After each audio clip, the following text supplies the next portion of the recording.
Hello and welcome to the Client Blue Podcast post-match reaction, sponsored by NordVPN. For the best discount code available, there is a link in the top line of the description. I'm your host for this one, Dan Rolinson, joined by Mat Kendrick for the first time since Manchester City at home. We win games, don't we? Nothing's happened in between.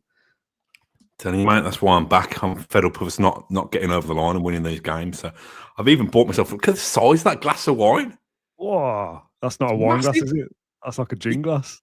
I don't know what it is. I don't normally drink wine, but I just thought I don't know. I'm not in a beery mood.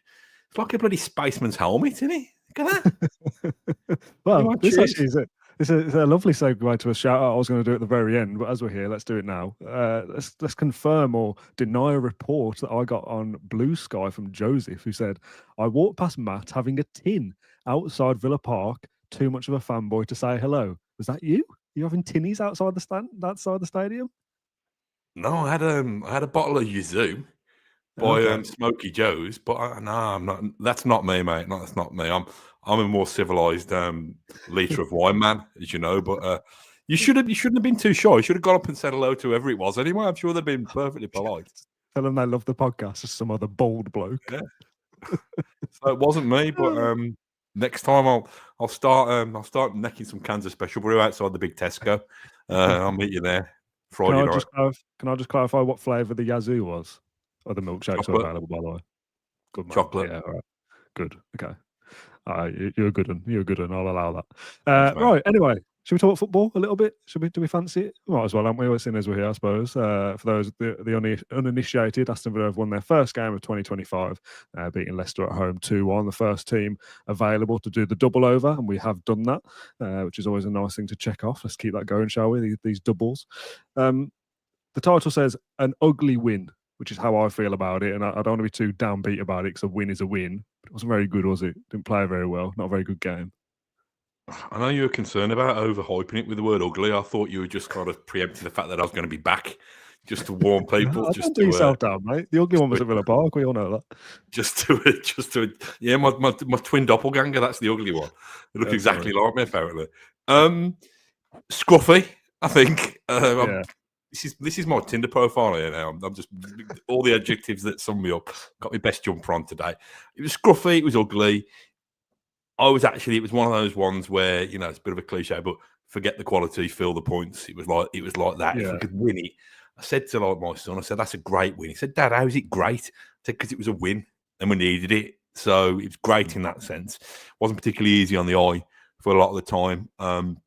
We've been playing poorly or underperforming, even when we've had a lot of players available. So when we keep chipping down the list with injuries and suspensions, listen, I know Leicester aren't the Leicester of 2016, and they probably are in real serious threat of going down.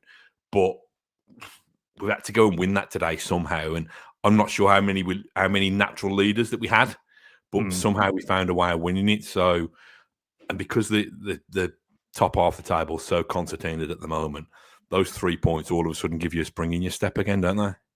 Yeah, and that's it for me. I was trying to also kind of work out in my head a little bit how I feel about the game and how to come and share those thoughts with the podcast. We normally, or we try to at least anyway, for those that peek behind the curtain, tend to have a little bit of a chat before we start, like literally like a couple of minutes of like, oh, what did you think? Or what did you think of this? Or should we talk about X? For this, it was like, let's just start. We, kind of like to be done by 7:30. So I've not got any thoughts. We've not had any kind of like preamble a little bit before we started. I was in the game thinking like, what am I watching here? Like, especially in the first half, Leon Bailey was, I thought, really poor again, especially the first half. And it's a little bit like if you took all the context away of what we knew about that game, what we know about Aston Villa, I'd be going, which one of these is in the bottom three? Or is it both of them? Because this game just lacks quality everywhere. Like, it was really, really bad. And how do I kind of reconcile with that of how I feel about the game, having now got back home at 7:30 or whatever? I don't care. Is how I feel about it. We won, and that is all I'm bothered about at this stage of the season. It's just about chipping away those points, chipping away the wins. Me and John are going to do a podcast at some point next week about, like, not specifically about this, but as a talking point of like what the averages are to finish in the top 4 or the top 6, how many points you need, how many kind of wins do you need, how many losses can you afford to rack up over the course of a season and still finish in those places. And spoiler alert, it's kind of 17 to 20 wins I think Villa have just got on to 9 today, if I'm not mistaken. So we need to win another 9 or 10 in the second half of the season at the halfway point, which if you think of how bad we've been in the first half of the season, we only need to be marginally better to hit this kind of top 6 average anyway. And you can easily think of Forest, we probably should have beat Bournemouth at home, we should have beat Brighton, we probably should have beat them. That's 3 off the top of my head that you think I've started things a little bit differently. We could have got those points that get us to the average of finishing in those positions. So today, in the game at Villa Park, I was like, this is bad. Some of the quality here is really poor. We can't string passes together. We're going backwards all the time. This is not what I want to see. But ultimately, we've come out of a game with 3 points when previously we haven't got 3 points. Chelsea have dropped points again. It's just good to win, is how I feel about it. We just have to get to, let's say it's 20 wins. We've got one of those today. That's how I feel about it. Yeah, I think today was a little bit like the Southampton game, wasn't it? A month or so ago, where you know we just needed to win, and you're not necessarily gonna, maybe a free flowing Aston Villa would wallop relegation threatened teams at Villa Park 3-0, 4-0, but we're not that at the moment. We're a little bit clunky and a little bit dysfunctional, so we had to go and win it. I think the key thing now is having got that victory after, Monday night was frustrating, wasn't it? Losing those 2 points late on, and we know we get a spanking whenever we go to Newcastle, so that probably wasn't the biggest shock in the world.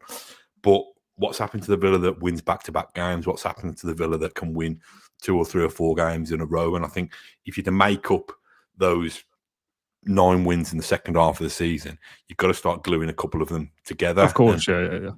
I probably jinxed it now, but can this be the catalyst? Can we? I know it's the FA Cup, but can we beat West Ham at Villa Park on Friday? And then I think we've got Everton next in the Premier League. Is this the time when we start to put down a marker and put down a statement and say, well, of all those teams in those 8 or 9 teams who are all competing for the same thing, I suppose we can be the one that breaks from the pack. I think I said that a month ago, and we haven't been, have we, over Christmas? But we need to be if we've got serious pretensions of playing European football again. Yeah, and this is not me kind of just going, oh, we've won a game now, we're definitely going to finish in the top 5 again, because that's not who I am. That's not how I've kind of approached this season. It's a long way to go, and Villa have to be better. Absolutely. If we'd have played a better side than Leicester today, I don't think we win the game, because we weren't good enough really to go on and win the game. We were so wasteful with our chances again. Defensively, making mistakes, clean sheets just aren't a thing for us anymore. But in terms of the bigger picture of where Villa are, it's kind of a similar theme that we've spoken about for a few weeks, that everybody is going through these patches, apart from Newcastle on a 5-game winning run, which is fair play to them. Forest keep winning and that kind of thing. By and large, that kind of middle period of the league is that somebody will win a couple of games, then they'll lose a couple. Chelsea were flying. Now they're stumbling a little bit. So Villa need to be absolutely better in this part of the season in 2025 than they were in the back end of 2024.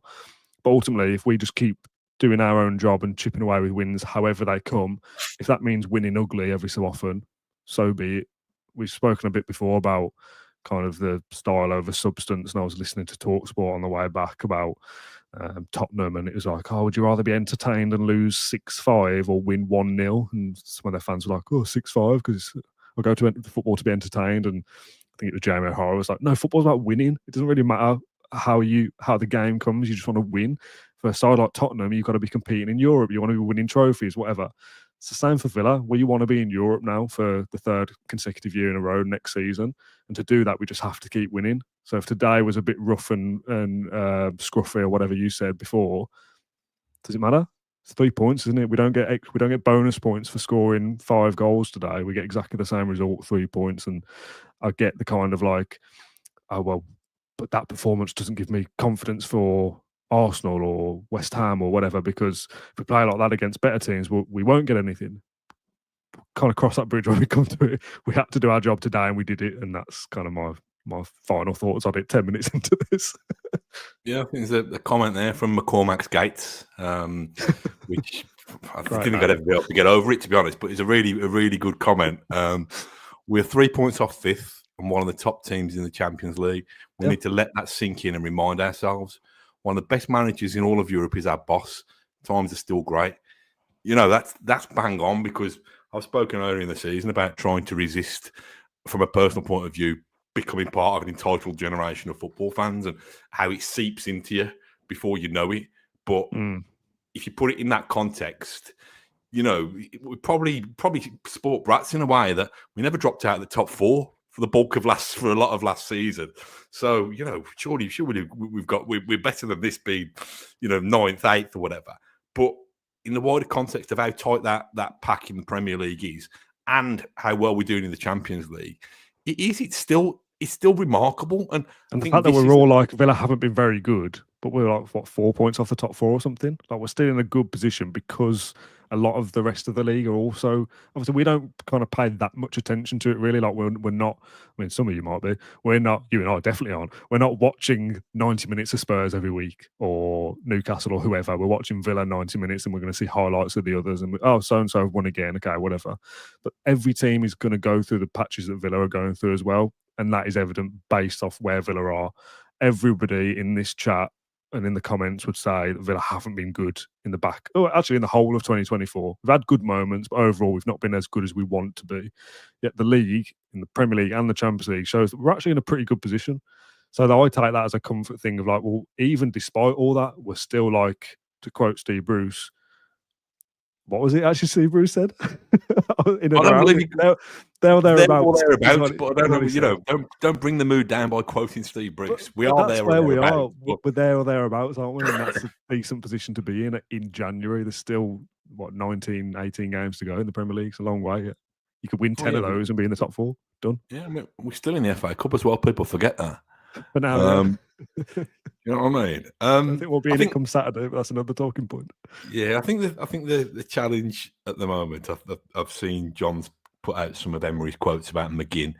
I mean, it was a bit like a kind of when Dean Smith used to be a little bit vague about Jack Grealish's recovery dates. So McGinn's going to be out for, I think his quote was 1, 2, 3, 4, or 5 weeks.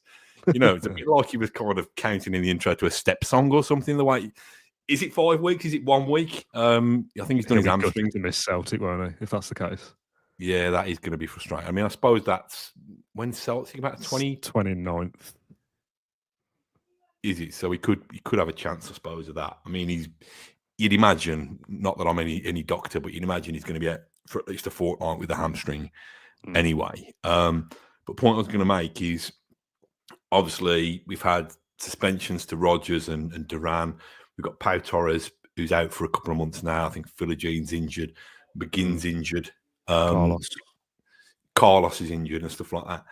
There's not much room for error now in terms of, you probably would have imagined Leon Bailey being taken off long before he got that goal today if we'd have had other options on the bench. So you're relying on 13 players, 14 players being top-notch week in, week out. And I know people are going to be coming back. I know Rodgers is going to be available. I know Duran's going to be available for the Everton game and so on. But it was so noticeable. Say again? A bit longer for Duran. I think it might be the game after. I thought he got 3 games. Yes, he did. You're right. Sorry. That's fine. No, actually, so he misses Brighton today and West Ham. West Ham, I think. Yeah, I think so. Yeah, I might be wrong. Anyway, sorry. The point I'm making was that bench today. There's some good players on the bench, but you wondered how many game changers there were on. Unfortunately, the main game changer was Matson, who came on and I think won the game for us. But it was a little bit like the Crystal Palace League Cup bench where you're thinking, what are we going to do here? That starting 11 or starting 11 minus McGinn and with Jacob Ramsey, you've got to go and make this happen because I don't know whether we can rely too much on those people on the bench. Now, what do I know? Matson's come on and changed the game. But I just think it's creaking a little bit. And we need to make sure that, so hopefully winning that game today will be the confidence boost for people like Bailey. Wendy has obviously had a little bit of football today. Mings has come in, and he knows he's got his place now, doesn't he, for a couple of months. So thought he was good as well. I think it wasn't a classic, but we've won the game. Yeah, the history books won't kind of remember anything about that game, or Buendia missing that chance at the end, or Watkins putting that one over the bar, whatever. We remember them now because it was a couple of hours ago, but ultimately the result is what is king there. We won the game, we move on. We won our first game of the year. Hopefully we win 4 out of the next 6 and Villa are up in 5th and everyone's happy and it's all good and we had players in January or whatever. Like, there's still so much that can chop and change yet. We have to be better in the second half of the season. We all know that. This is not kind of putting lipstick on a pig and saying, oh, we're brilliant now. It's not that. We won a game. That's it. We move on. Which is why we both knew coming into this is probably quite a short podcast because there's no point over analysing it. The game was pretty crap. We won. And that is, I've said it before, that's kind of how I feel about it. Just to clarify a little bit of confusion on my Duran suspension is that there's talk that it might be extended by a game with this FA charge of kicking the water bottle, which is absolutely farcical. I think he's got till possibly Friday to respond, whatever that means. It'll probably be a fine, but it could also be an extra match ban for improper conduct or whatever the FA said for kicking the bottle. So he could be back after either missing the Arsenal game or back for the Arsenal game. I can't remember which way around it is. I mean, where else was he supposed to plant his foot with that water bottle? Do you know what I mean? He supposed to kick it? Oh, God, let's not go there again, shall we? Is there anyone specifically you want to speak about during the game? Do you want to do the man of the match? Should we do that? Is the man of the match? Can you go first, though, to give me some inspiration? Okay. Sponsored by NordVPN, it's the Man of the Match award, and I will accept 2 choices if you cannot narrow it down to 1. I'm definitely not sure I can pick 2 choices and narrow it down to 1. I'm going to ask when I'm back in work properly to request that graphic to be changed to the Boubacar Kamara award, because I feel like, 1, I give it to him every game anyway, but 2, I think in however many games it's been since he's come back and started games consistently for us, I think there's probably an argument to be made that he's been our best player in every single one of them. He looks a level above, and even in games where we don't play particularly well, he's like, well, Kamara's still playing well, so I'm going to kind of be a little bit of a cop-out and go with him because he's an easy pick. And as a side point to that, there was some talk after the press conference, I think, about how there's needs to be a priority made for Kamara to have a new contract, and I wholeheartedly agree with that. Let's get that done ASAP, please, because he is excellent. If we are going to call it the Boubacar Kamara Award, can we have it shaped like a boob? Because we're allowed to pick 2.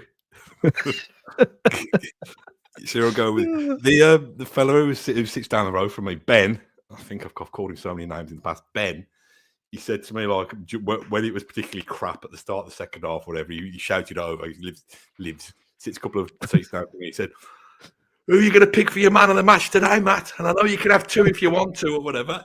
So that's good. I don't.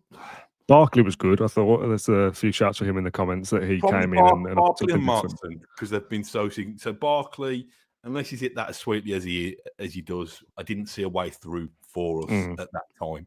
So, and I thought he played well, and there were people around me when he got taken off saying, well, he's probably been one of our better players, but I could understand Emery taking him off because he's not playing 90 that often, is he? So he was probably trying to protect him a little bit. Barkley's a decent shout. I think I thought Mings got better. I thought he kind of came out and tried to kind of put a bit too many flourishes early doors. Yeah, he gave the ball away, didn't he, a couple of times. Bit of a kind of Claret and Blue Beckenbauer he thought he was early on. What is Pau Torres? Say again? I thought he was Pau Torres. Might have been a little bit of that. I think he might have been I can play as well. But I thought when he just kind of realised, let's just defend and let's just do the basics, I thought he was solid. And I do think his leadership skills are important, especially with McGinn going off as our captain.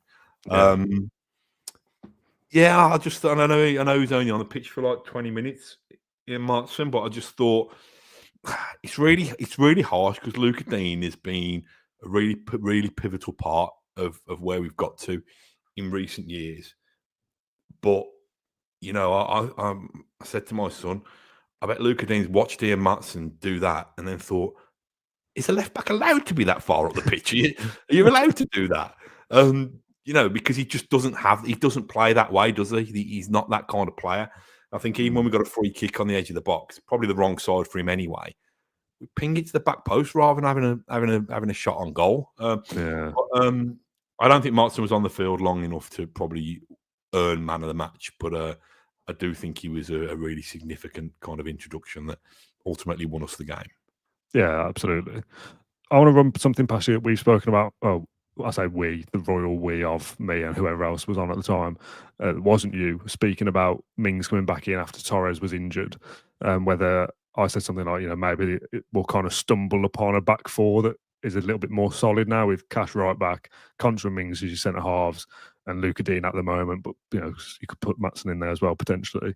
And that I think, as my kind of bold prediction that isn't so bold, will probably be better defensively over the next X amount of weeks that Torres isn't there, just by having that set back four now. I don't think you'll see Konsa play right back that often. I think it'll be Konsa and Mings with Cash, or possibly a new signing if Villa can get anything done, maybe. You could have Konsa at right back, obviously, and Carlos and Mings if the game required. But I think that back four of Cash, Konsa, Mings, Dean or Matson, I'm not saying it's better than Torres, but it's just different in a way that is certainly more defensively sound. Is that something you'd agree with, that back four is potentially the fix to Villa's issues, maybe? I don't know. I think the way we are, we've conceded goals today, so no, but you know what I mean. We will still conspire to concede goals, and while it's in my mind, just watch Watkins playing out there. Just such, You've got to look after the ball better, haven't you? You really have. So I was frustrated. And listen, you've still got a long way to go. Jordan Ayew, I think it was, wasn't it? Who's burst down the right, and typical Vardy. I thought Vardy was going to score. The stat wasn't. Was it from Villa Stato in the week saying that X amount of teams have scored from their first shot of the game against Villa, and I think Vardy's shot that was saved by Martinez probably was their first shot today, unless I missed something else. So Villa will still conspire to concede goals. I don't mind that as a back four or back five with Martinez behind them. I think Cash has played his way back into our affections, and as much as lots of people have been saying that it's ripe for an upgrade at right back for a couple of years, when he's not in the team, we notice it. So I think it's a decent back four. I've just kind of managed to dig out Luca Dean there a minute ago for not being quite the attack-minded fullback that Martin is, but that's a nice option to have off the bench for the last 20 minutes, half an hour. Freshen things up and go and win things. So I think it's a decent unit. I've been a little bit, and I'm probably being hypercritical here, I've been a little bit worried about Konsa in the last couple of days, just not quite being as dominant. There's been balls, obviously the goal against first goal against Brighton, you think, we'll go and win it, go and attack it, and hasn't done it. There's a little bit of a mix-up between him and Cash today, where they're waiting for the ball or waiting for each other. I think Konsa needs some kind of, maybe that comes from playing with Mings and developing a partnership and being settled as a centre-half again. I don't know, but honestly, I mean, we must, by some distance, have the worst goal difference or worst conceded goals in the top half of the table. I'd have thought. Now I think we've probably still got a negative goal difference, have we? We're like -2 or something, or yeah, we're -2 now, which is the worst in the top half and the worst until West Ham in 13th, who have -15, and our goals conceded is 32, which is also the worst in the top half till Brentford in 11th, who've conceded 35. So it's absolutely surprising to nobody that our defence isn't very good. Do you think the Konsa thing, who I don't think he's had a good season at all, do you think it's a little bit like a striker who needs a goal and it's a bit of confidence, that a defender needs a clean sheet to kind of go, oh, I'm all right at this, actually. Like that was pretty good. Now I can use that to go forward. And every time they concede a goal, yes, we've won the game, but the defenders and Martinez will be thinking about the one rather than the two. And no, it's another game gone by where we haven't kept a clean sheet, and that's a psychological thing more so than a ability thing. Well, listen, the journey he's been on, he's come from Charlton via Brentford, relegation battling Aston Villa, to being a Champions League defender and playing in England, getting his first England call-up. So I don't think he's done that much wrong in the last 3 or 4 or 5 years. I don't think he's been that terrible. I just think we're so used to his elite standards that any drop-off from that is noticeable. I think, I'm sure a clean sheet would help, but I think possibly knowing his position and knowing he's going to be playing in that position for a concerted run of games would help. No football can have the luxury of knowing exactly who's going to be alongside him on his right side, on his left side, but I think that'd be useful as well. I think he's a class act anyway. So, probably you're talking about a defender who, if you average out his performances over the course of his time at Villa, he's probably a kind of 8 or 9 out of 10 defender most weeks. Has probably gone to a 6.5 and 7 most weeks. He's not been atrocious, but he's been so good so far that he's when his standards drop, we do tend to see it. But I'm probably picking hairs. Is that word picking hairs? Splitting hairs. Splitting hairs. I'm not really good about hairs anymore. It's not really my thing. But picking faults. Picking faults and splitting hairs, or splitting faults and picking hairs. Anyway, yeah, I don't want to be seen to be digging him out, because I don't think he's been atrocious. I just think he's slipped from what we expect, really. Yeah. Okay, I am willing to wrap up there if you are. I think we've covered most things from the game without kind of over-analysing it, as I said at the start. Got a couple of shout-outs that I said I was going to do, so I'm going to commit to that. These are from a previous podcast, actually. Stu, first of all, said, I'll be listening to this on the long drive home to Devon. I love the post-match show, which he didn't send me that today. He sent me that on the 30th of December, but I forgot to do it. So I assume if Stu is such a big fan, he's listening to this on the long drive home to Devon. So, Stu, thank you for listening, as always. And secondly, Becky, who messaged me a couple of days ago as well, saying that her son, Harry, it was his 8th birthday at the game, either the last game or the one before. I was buzzing to share his birthday with Ollie Watkins. So if anyone can work out when Ollie Watkins' birthday is, that's when Harry's birthday is as well. He's 8, and they both love the podcast as well. So thank you, Becky and Harry and Stu, for tuning in, and everybody else as well who joins in with the post-match every time. Have you got any shout-outs, Matt? You normally do. Just a quick one. I was feeling like death warmed up against Brighton on Monday.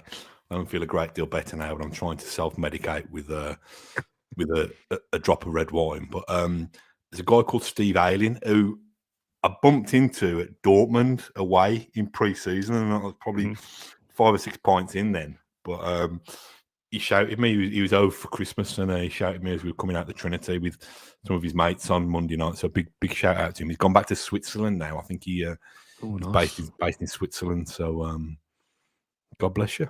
That's it. Good. I think. I was about to say, like, how late is my shout out coming the game after? Some Dortmund in pre-season. How long has this taken to do? Oh, okay. Sorry, on Monday as well. Fair enough. Right, that'll do for this post-match show. Just a short and sweet one for the start of the new year. Things will hopefully ramp up. Well, they will ramp up from next week when we all return to work properly. We'll have a Q&A or transfer-related video on Monday or Tuesday, and then we'll look at building up to West Ham, and we'll have a post-match for that as well. I assume that'll be you and I. Are you going to West Ham? Is this a topic we want to talk about or not? I'll be there. Yes, I'll be there as we try and defend the trophy that we won in 1957. I'll be there on Friday night. I'm not a massive fan of Friday night games, not because they don't really impinge on my social life. I wouldn't be doing anything else.